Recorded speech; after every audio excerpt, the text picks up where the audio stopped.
আমের সিজনে কাঁচা আমের আম তেল বানাবো না, এটা কি হতে পারে? No way. চলো আজকে আমের আচার বানাই, যেটা আম তেল বলেও তো তোমরা সবাই জেনে থাকো। আমটা ভালো করে কেটে ওর ওপর দিয়ে আমি নুন হলুদ মাখিয়ে খানিকক্ষণ রেখে দিয়েছিলাম। তারপরে দেখো কত জল বেরিয়ে গেছে।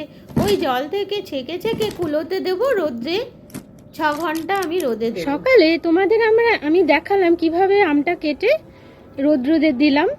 তো এই পরে রোদে যে আমটা দিয়েছি তারপরে শুকিয়ে এই পজিশানে এসছে। আর দেখো এই কাঠের চামচটা দিয়েই আমি নাড়াচাড়া করে আরেকটু উল্টে পাল্টে দিচ্ছি।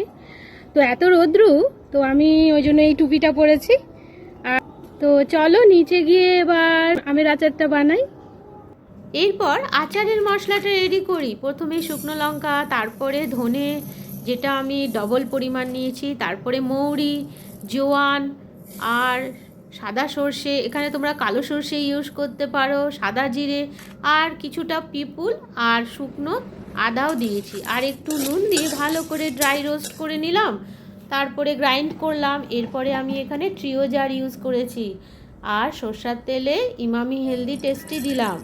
আর তেলটা ভালো করে গরম করে একে একে আমি মেথি, হিং আর হলুদ দিয়ে ওই সানড্রাই করে রাখা 6 ঘন্টা যেটা আমি আমটা রেডি করেছিলাম সেই আমটাও এখানে অ্যাড করলাম।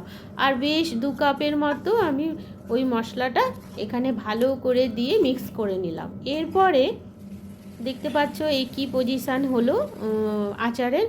এরপরে আমি দারচিনিটাকে একটু আগুনে পুড়িয়ে নিয়েছি, আর ওর ওপর দিয়ে একটু সর্ষের তেল দিয়ে আমার ট্রিও জারটাকে স্মোকি করে নিলাম। জানো তো এই স্মোকি ফ্লেভারটা কতটাই অ্যারোমা দেয় আচারের মধ্যে। এরপরে আচার ভরার পালা। ভালো করে আচারটা ভরে নিলাম। এরপরে ওপর থেকে আমি আরও কিছুটা সর্ষের তেল গরম করে ওটাকে ঠান্ডা করে ওপর দিয়ে ঢাললাম। এরপরে জারের মুখটা আমি একটা কাপড় দিয়ে ভালো করে টাইট করে বেঁধে নিলাম। আর এরপরে 2-3 রোদে দেখাবো।